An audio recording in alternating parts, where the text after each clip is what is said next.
How good are you at giving feedback? Let's look at some tips that can help you. Hello everyone and welcome back to On Air with Suma. In our last episode, we spoke about how to deal with feedback that you get, and I did get some requests on doing a segment with regards to how to give feedback as well. So I thought, why not? So, of course, I did my research. I spoke to a few psychologists to understand the human mindset, whether it's while giving feedback and receiving feedback, to really put down 5 points that can help you ensure that you give effective feedback that sticks. So, let's look at those points. Number 1, setting context.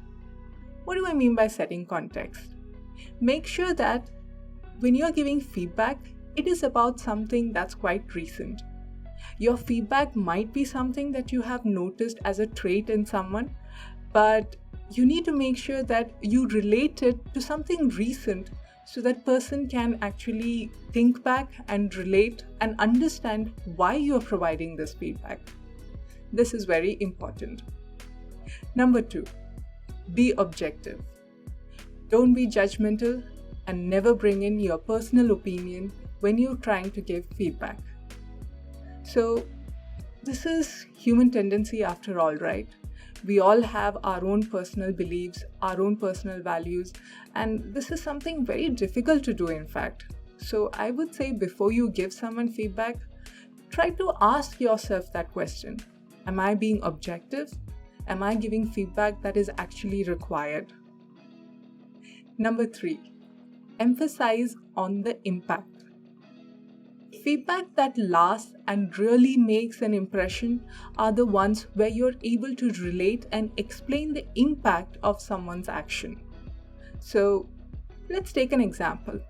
Say I went out with my friends and, Jared, a friend of mine, was talking, and while he was talking, another friend of mine, Sharon, just kept interrupting. He was not able to complete what he's saying, and the conversation took a different tangent.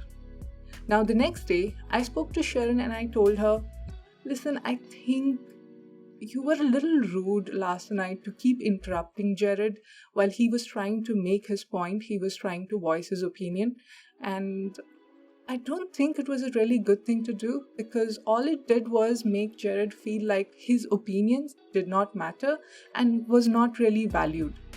So maybe you should not do that. See? I related to something that's recent, I kept it objective, and I make sure that she understood the impact of what she had done. Number 4, suggest corrective measures. Feedback is, after all, you trying to help someone get better. So make sure that you figure out ways in which that particular act or that particular habit can be improved as well. So for example, going back to the example that I gave you guys, I would say maybe I would tell Sharon, hey, maybe next time, if you really have something to say and you're worried about forgetting about those points, then note them down. And once Jared is done talking about whatever he finishes talking rather, you can go ahead and voice what your points were. Simple.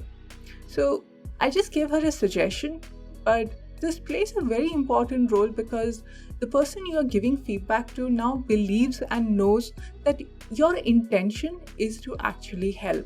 So make sure that you go prepped with a few suggestions as well. Number 5, and very important, follow up. When you provide someone with feedback, it's important that you set a certain timeline in your mind and follow up to make sure that the corrective measures that you have put in place or the person has adopted are actually working. This helps because this also emphasizes to the person who's received the feedback that what you have said was actually really important and important enough for you to follow up on. So there you go, my 5 tips on how to give effective feedback. If you like this video and would like to see more such videos, please do like, share and subscribe. Of course, I would love to hear comments from you guys. Do leave them down below. This is Suma signing off.